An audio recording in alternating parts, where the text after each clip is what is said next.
Kā to pārtraukt, kā atlaist aizvainojumu? Pirmām kārtām ir obligāti jāsaprot to, ka tas cilvēks, uz kuru tev ir milzīgs aizvainojums, nav tava aizvainojuma avots. Lai cik pārliecinoši tu tomēr domā, ka viņš ir, jo viņš ir izdarījis kaut kādas darbības, viņš ir pateicis kaut kādus vārdus, viņš ir, tur nodarījis tev pāri, aizvainojis tevi un tā tālāk, izšķīries no tevis, pametis tevi, skrāpis tevi, tas ir personīgais attiecībās, tur, ja tas ir kāds draugs vai draudzene, tur uzmetis tevi, tur vēl kaut ko, vai tur ģimenes loceklis, arī atkal izdarījis kaut ko nepiedodam, tā tālāk.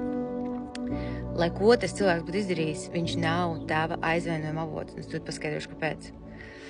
Tāpēc, ka tas cilvēks, kurš mums izdara kaut ko tādu, kas mums paceļ un aktivizē šo aizvainojumu, nav šī aizvainojuma avots, tāpēc, ka tas aizvainojums mūsos jau ir dziļi iekšā mūsu zemapziņā. Tā sakne un tas pirmsākums ir daudz senāk. Tas vienmēr ir daudz senāk.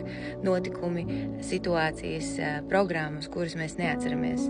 Tas var būt vai no agras bērnības, vai pat no dzimtas līniju nākot visādas crazy programmas vai pat no iepriekšējām dzīvēm, kas tic tādām lietām un tā tālāk. Bet jebkurā gadījumā tas nekad nenāk no tā momenta, kas ir tajā laika posmā, kuru mēs spējam atcerēties un ar kuru mēs saistam to aizvainojumu. Tāpēc arī viņi nevar atlaist. Tāpēc, ka mēs skatāmies uz situāciju, kura vienkārši mums iztrigerēja šo aizvainojumu, parādīja, ka mums viņš ir un pacēla mums viņu augšpusē no zemapziņas. Tā viņš tur vienkārši sēž un rūkst, un mēs nesaprotam, kāpēc mums ir tā kā ir, un viņš tur vienkārši rūkst. Un tad ir kāds cilvēks, kurš izdara kaut ko, kas tieši saskaņā ar mūsu programmām vispārējo. Jā, tā nav varbūt forša lieta, ko viņš izdara, bet tas nav tava aizvainojuma avots. Jā, tas ir tas, ka galvenais, kas jāsaprot. Kamēr to nesapratīs, nevarēs atlaist nevienu aizvainojumu. Tu vienkārši viņi turpinās vainot to cilvēku, tu varēsi gribēt, es negribu viņu vainot, bet kā viņš man toreiz izdarīja?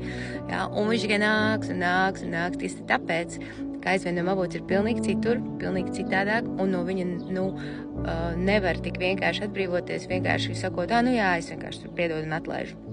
Ja tas būtu tik vienkārši, tad mēs visu to izdarītu vienkārši elementāri šitā, bet tas nenotiek tā. Mēs gadiem viņi nēsājam līdzi un staigājam ar to aizvainojumu. Līdz ar to tas, ko var darīt, un tas ir tas, kam es esmu pat izgājusi cauri, vienīgais veids, kas man ir palīdzējis no visiem smagākajiem aizvainojumiem tikt vaļā, bija tad, kad tu iegūsti izpratni, no kurienes tas rodās un kāpēc tev vispār tāds ir. Un viens no veidiem, kā to var izdarīt, tas ir tas, ar ko es nodarbojos, ir caur zemapziņas terapijas sesijām, kur tad mēs ieraugam, kas tad ir tas patiesais aizvainojuma avots. Mums ir tieši piekļuva zemapziņai, mēs saprotam visu, kā tas viss strādā un varam to pārstrādāt, pārrakstīt un izmainīt. Vai arī tad ir jāiet daudz cits kāds ļoti nopietns garīgais ceļš, principā vienīgais garīgais ceļš, kurš var palīdzēt ar šo tikai laika posmā, tas aizņems daudz ilgāku laiku, un tas nebūs tik ātri. Tas ir jārēķinās vismaz 10 nopietnas praktizēšanas, kad tu reāli redzēsi tādus nopietnas un milzīgus rezultātus saistībā uz visām šīm programmām un aizvainojumiem. Ir brīnumkurs. Tur savukārt tad griezieties pie man vīra Edvarda Kokara, kurš ir eksperts šajā jautājumā un kas vēlas tādā veidā to darīt un apiet. Viņš ir šo ceļu nogājis, viņš ir perfekts eksperts prāta pārvaldībā, kā savu prātu disciplinēt, lai šādas lietas izdziedinātu. Bet mans instruments ir zemapziņas programmas, kur daudz īsākā un šortkata laikā arī es pati sev un arī Edvards ir izstrādājis lietas, kuras mums aizņemtu daudz ilgāku laiku, praktizējot, tad, kad tu ieej pa taisno, ieraugi, tas viss kļūst daudz skaidrāk. Tā, ka, ja jūti, ka tu netiec ar kaut ko galā un kaut kas tik liels, ka kā tāds liels mākonis pār tevi ir šis trakais aizvainojums, no kur tu nekādīgi nevari tikt vaļā, un viņš tev atkal atgriežas, un tu nevari naktīs pamosties dēļ viņa, vai agri no rītiem viņš tev pieceļ, vai vakaros nevar aizmigt dēļ viņa, vai kaut kādos momentos viņš vienkārši tev pārsteidz nesagatavot, un tev un tas tev bojā dzīvi, un tu neties tam pāri, tad neatliec, vienkārši nevelc garumā, nekas nemainīsies. Viņš pats no sevis nepazudīs.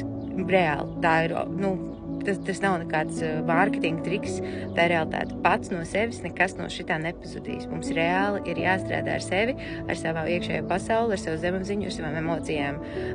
Mums ir ļoti nopietni tas viss jādziedina, tikai tad tas viss varēs pazust. Pats no sevis viņš vienkārši nepazudīs, ja mēs sēdēsim, gaidīsim un cerēsim, ka vienkārši ar laiku, pēc 20 gadiem varbūt tas pazudīs. Tas nenotiks. Atnāks vēl cits veids, kā viņš atgriezīsies, jo tāpēc, ka viņš tev ir, un tad vēl būs atkal citi notikumi, kas viņu triggerēs, un tad tu vienkārši tikai krāstu aizvainojumu vai pret vienu cilvēku, vai pret cilvēku kopumu, krās, un beigās vienkārši vecumdienos sēdēs aizvainojumu pilns un pārdzīvojumus un tā tālāk, un nesapratīs, kāpēc jūties tik slikti un tā tālāk. Tā, kad, ja tas ir pamanīts, iesaku to risināt, un ir ļoti svarīgi to sākt ar sevi strādāt un to visu atlaist, bet pats galvenais, lai to varētu izdarīt, ir saprast, ka tas cilvēks, uz kur tu tur šo aizvainojumu šobrīd aktīvi, nav tava aizvainojuma avots. Tā aizvainojuma avots un iemesls, kāpēc viņš vispār ir daudz citādāks, viņš ir daudz dziļāks, viņš ir daudz senāks, un to visu var uzzināt pirmajā konsultācijā Zemapziņas klīnikā pie manis, un mēs to visu varam atklāt un uzzināt un ieraudzīt. Ja? Un tas jau atver ceļu uz sapratni un to, kā vispār mēs varam to risināt, kā to izdziedināt. Ja? Kamēr tu neesi ieraudzījis, kas tas vispār ir, kur tas slēpjas, kas ir to, kāpēc vispār tev ir tāds aizvainojums, un ka tas cilvēks, uz kuru tu patiesībā turi, nav tas galvenais iemesls un avots vispār. Kamēr tev nav tās skaidrības, tu turpinās visu laiku burkšķēt un dusmoties tikai uz to cilvēku un nesapratīs, kāpēc tu nespēj no tā tikt vaļā. Tā, ja tev vajag palīdzību, droši raksti privāti, sarunāsim kādu īpašu draudzīgu piedāvājumu vai veidu, kā mēs varam to izdarīt. Un noteikti pēc palīdzības vajag griezties, tāpēc, ka pats ar to nevar vienkārši tikt galā, un tas ir jārisina pats no sevis, tas nepazudīs. Visi, es ceru, ka šis palīdzēja.